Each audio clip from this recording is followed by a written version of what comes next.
Russian helicopter tanks and military vehicles began maneuvering at the beginning of the joint training exercise in Belarus.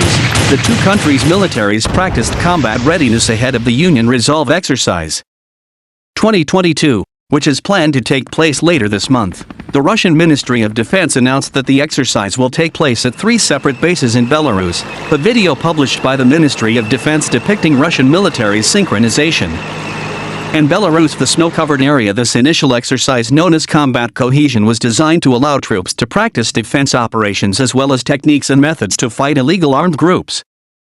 In addition to the infantry troops, the training also includes motor units and artillery weapons teams. The Russian Ministry of Defense described the incident as the troops of the two countries practicing various techniques.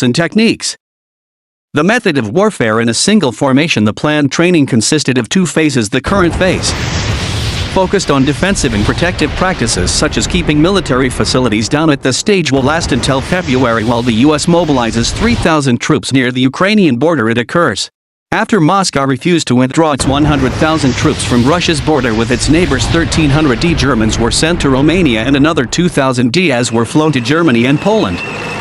Washington argued, deploying those thousands of troops to strengthen NATO forces in Eastern Europe. As long as President Vladimir Putin acts aggressively, we will make sure we reassure our NATO allies in Eastern Europe that we are there, said President Joe Biden after the deployment of thousands was announced. February 2022. In response, Russia's Deputy Foreign Minister Alexander Gruskin said the move would complicate the compromise between the two armies as soldiers are destructive measures that increase military tensions and reduce the scope for political decisions, he said.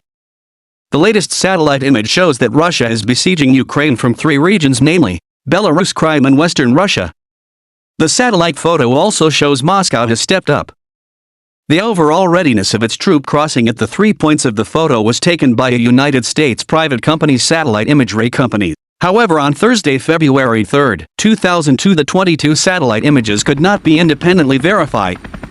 While Russia has deployed military equipment and units near Ukraine over the past few months, in most cases some new troops or accommodation units for additional personnel have been observed. Previous satellites show some units have been deployed or deployed to the front, but new satellite images show new and significant deployments in Belarus. There are more personnel at various military sites. Command post tents or personal shelters have been seen in almost every deployment location in Belarus, Crimea, in Western Russia, which indicates that duty is now accompanied by troops and has increased readiness leave. Personnel at various military sites. Command post tents or personal shelters have been seen in almost every deployment location in Belarus, Crimea, in Western Russia, which indicates that duty is now accompanied by troops and has increased readiness leave. Training Cornered Muzika, the director of Poland-based consultancy Open, said his own analysis had found increases in personnel in units previously stationed near Ukraine and especially in Crimea, mentioning the Belarusian and Russian military exercise which this month will also be held in the Crimea of the West Russia. The biggest question is what will happen after. Are they going home or will they move to the training hatchery itself? Gave them a great opportunity to cover the movement to the staging area, he said.